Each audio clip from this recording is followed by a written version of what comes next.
All right, Mark, why don't you give us that recap? We open earlier. Ben and Janine are on a therapist's couch in their Chasm and Hallows Eve attire.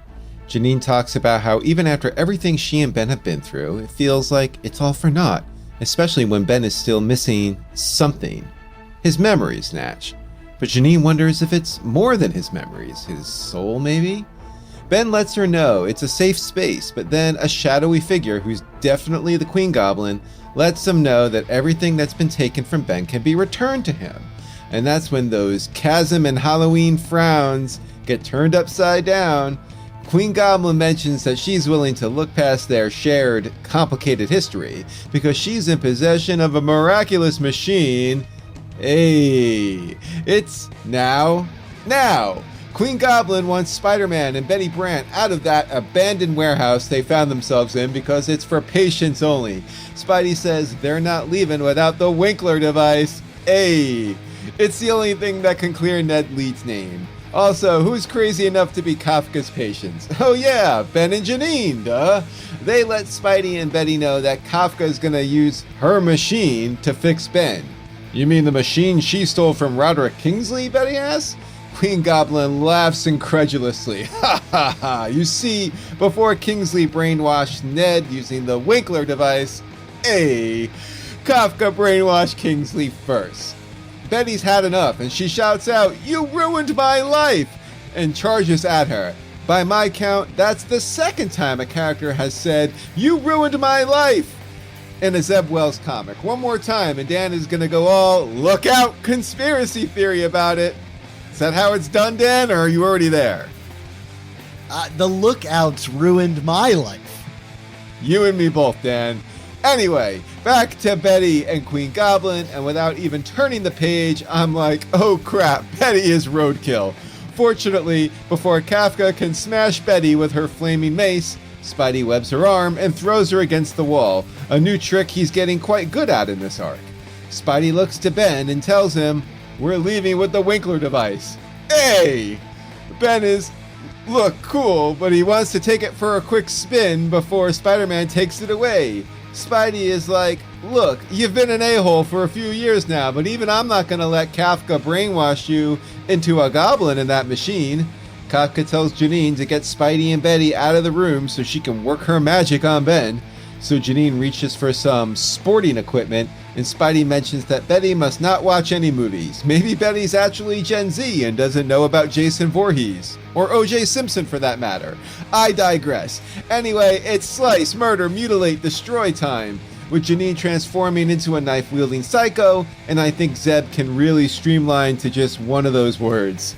I mean, you know, slice, murder, destroy, just pick one. Anyway, I mean, economic storytelling, Zeb, like this recap.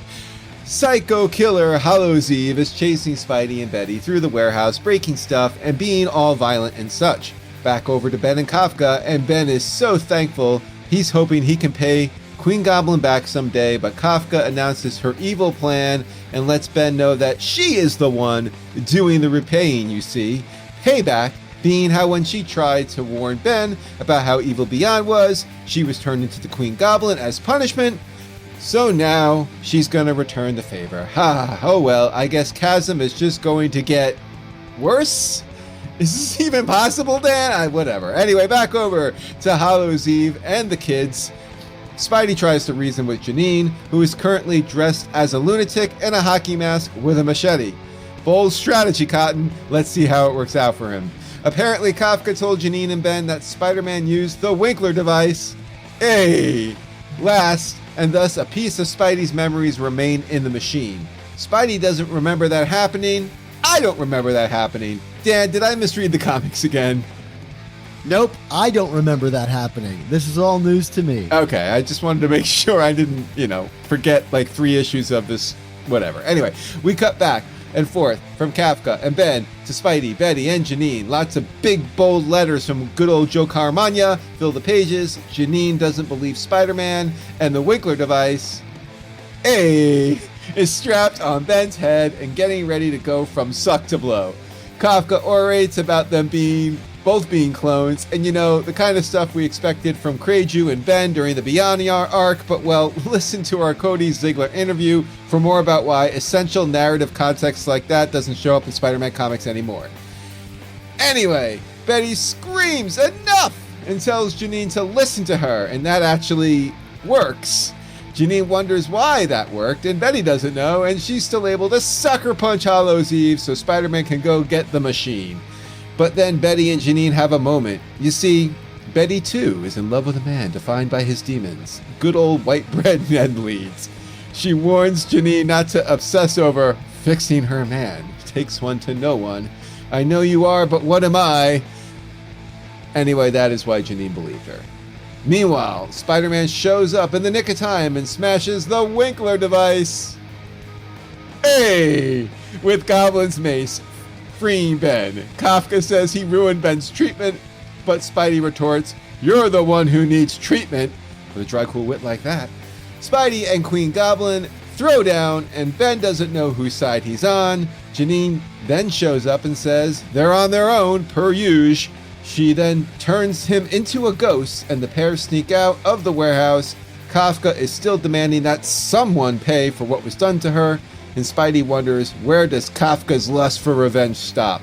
Reminding her he still has a bone to pick with her over turning him into a Dark Spidey during the Kraven arc. So he gets the upper hand on the Queen Goblin. She scoffs that Spider-Man saved the man who tried to kill him.